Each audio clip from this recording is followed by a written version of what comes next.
नमस्कार, SBT news में आपका स्वागत है। पेश है 29 मार्च बुधवार शाम 7:15 बजे राजस्थान की बड़ी खबरें। कांग्रेस के राष्ट्रीय प्रवक्ता आलोक शर्मा बुधवार को जोधपुर पहुंचे। यहां पत्रकारों से कांग्रेस की आगामी रणनीति पर चर्चा करते हुए मोदी सरकार और अडानी पर सवाल उठाए। उन्होंने कहा, सरकार लोकतंत्र का गला घोंट रही है। अडानी मुद्दे से ध्यान भटकाने के लिए नए नए क्रियाकलाप कर रहे हैं।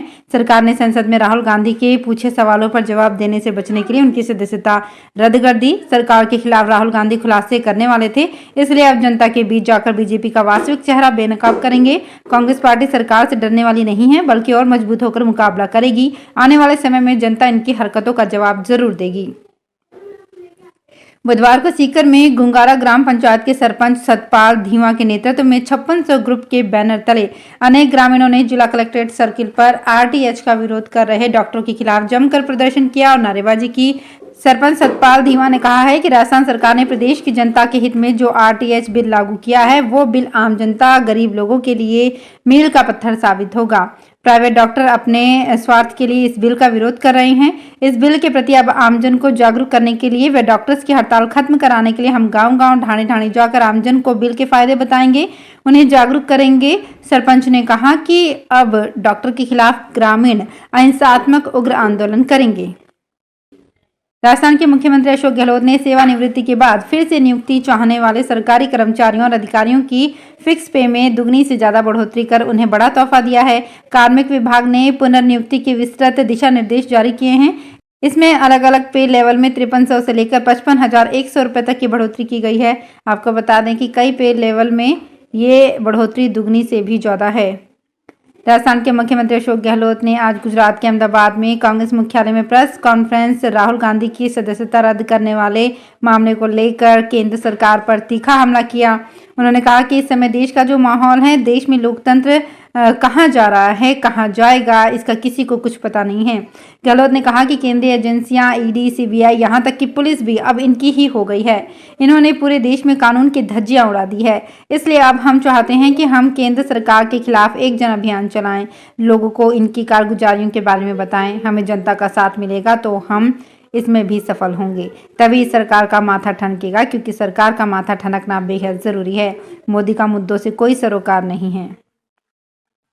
जल उपभोग के बिल का भुगतान समय पर नहीं करने पर कनेक्शन काटने का नियम है, लेकिन अगर उपभोक्ता को बिल ही नहीं मिले तो भुगतान का भी झंझट नहीं है। ऐसा ही हो रहा है ब्यावर शहर में। ऐसे में शहरवासी पिछले 5 साल से बिना बिल चुकाए पानी का उपभोग कर रहे थे। अब मार्च का दबाव आया तो विभाग के कुछ उपभोक्ताओं को करीब 5 साल के बिल एक साथ थमा दिए। इससे हजारों रुपए की राशि का बिल एक साथ आया है।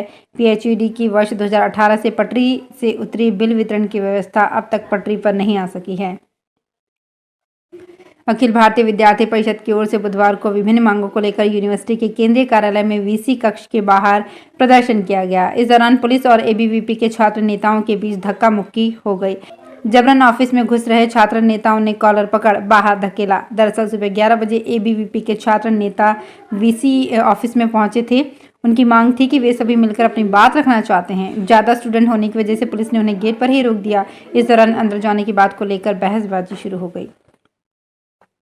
जयपुर के मानसरोवर थाने में राजस्थान पुलिस में कांस्टेबल लगाने के नाम पर धोखाधड़ी करने का मामला सामने आया है। मिथिला विहार मांग्यावास के नवरत्न धोबी की रिपोर्ट पर पुलिस ने यह एफआईआर दर्ज की है। नवरत्न धोबी ने बताया कि वो मांग्यावास के पास कपड़े धोने और प्रेस करने का काम करता है। रोज उसके पास होमगार्ड की वर्दी पहने दुर्गालाल जंग गिराता था। दुर्गालाल ने उसे बताया कि वो डीजीपी राजस्थान का ड्राइवर है, वो किसी को भी कांस्टेबल बनवा सकता है। उसकी डीजीपी साहब के घर तक पहुंच है। नवरत्न धोबी और उसका बेटा उसकी बातों में आ गए। दुर्गालाल ने नौकरी लगाने के लिए 10 लाख रुपए तक की डिमांड की। होमगार्ड दुर्गालाल ने 23 दिसंबर 2021 को 3 किस्तों में 4.5 लाख रुपए लिए। बाकी पैसा काम होने के बाद लेने को कहा, लेकिन ना तो नौकरी लगाई और ना ही दुर्गालाल पैसा दे रहा है। जैसलमेर के आपदा प्रबंधन में लगी फायर ब्रिगेड खुद आपदा में आ गई है। दरअसल सिविल डिफेंस की पार्किंग में खड़ी फायर ब्रिगेड में जनवरी महीने से ही डीजल नहीं है।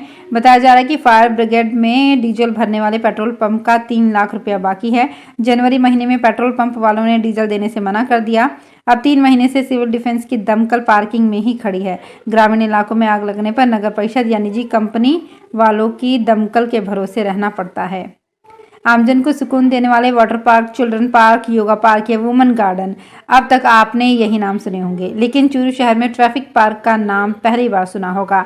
सड़क पर वाहन कैसे चलाना है, क्या सावधानियां बरतनी है, क्या क्या यातायात नियम हैं, इसमें ये सब देखने और सीखने को मिलेगा। खासकर बच्चे खेल खेल में यातायात नियमों की जानकारी हासिल कर पाएंगे। परिवहन विभाग का ये प्रोजेक्ट अस्तित्व में आ गया है।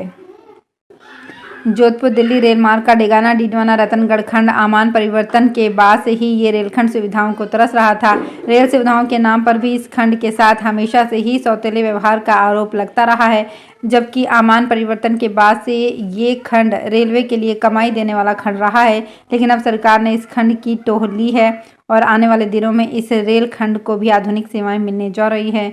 एक तरफ जहां रेलवे की तरफ से इस खंड का विद्युतीकरण का कार्य युद्ध स्तर पर जारी है, वहीं दूसरी तरफ डीडवाना रेलवे स्टेशन पर भी अब यात्री सुविधाएं बढ़ाई जा रही है। राइट टू हेल्थ बिल को लेकर चल रही सरकार और डॉक्टरों के बीच खींचतान को लेकर मरीज परेशान होते दिखाई दिए।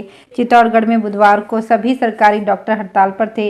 आउटडोर पर पर्ची काटे जाने पर मरीज कंफ्यूज हो गए। मरीजों को जब डॉक्टर कैबिन में नहीं मिले तो उन्होंने नाराजगी भी जाहिर की। अब इसी बीच डॉक्टरों ने दोबारा ड्यूटी ज्वाइन करने का फैसला लिया। इलाज शुरू करते ही मरीजों ने राहत की सांस ली, लेकिन तब तक कई मरीज बेरंग लौट चुके थे। बीकानेर में राइट टू हेल्थ बिल के विरोध में चल रहे आंदोलन के बीच बुधवार को पीबीएम अस्पताल में ओपीडी बंद रहा। बड़ी संख्या में रोगी परेशान होते रहे। बाद में सरदार पटेल मेडिकल कॉलेज के प्रिंसिपल डॉक्टर गुंजन सोनी खुद मैदान में उतरे और सामान्य रोगियों का चेकअप करने लगे। हालांकि इससे रोगियों को कुछ राहत नहीं मिल सकी। प्राइवेट अस्पतालों के बंद होने के बाद बुधवार को सरकारी अस्पतालों के डॉक्टर्स भी सामूहिक अवकाश पर चले गए हैं। ऐसे में पीबीएम अस्पताल पर सबसे ज्यादा दबाव है। खासकर मेडिसिन की ओपीडी में लोगों की भारी भीड़ है।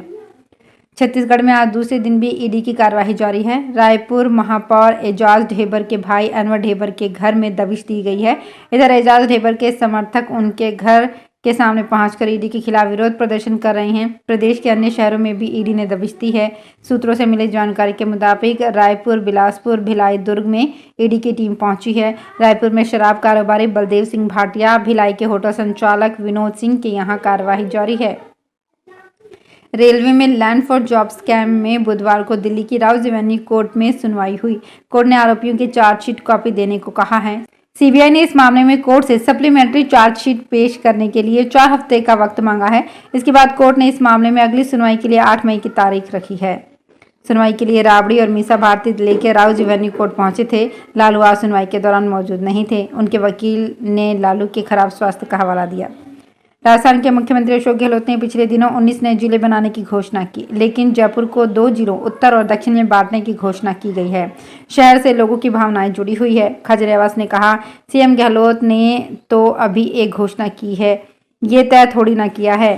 तय तो जयपुर के नागरिकों को करना है। जयपुर को 2 भागों में बांटकर अलग अलग जिले बनाने की सीएम की घोषणा का विरोध कर रहे लोगों का समर्थन करते हुए खजरियावास ने कहा कि मैं पूरी तरह से आम नागरिकों की सोच के साथ हूँ।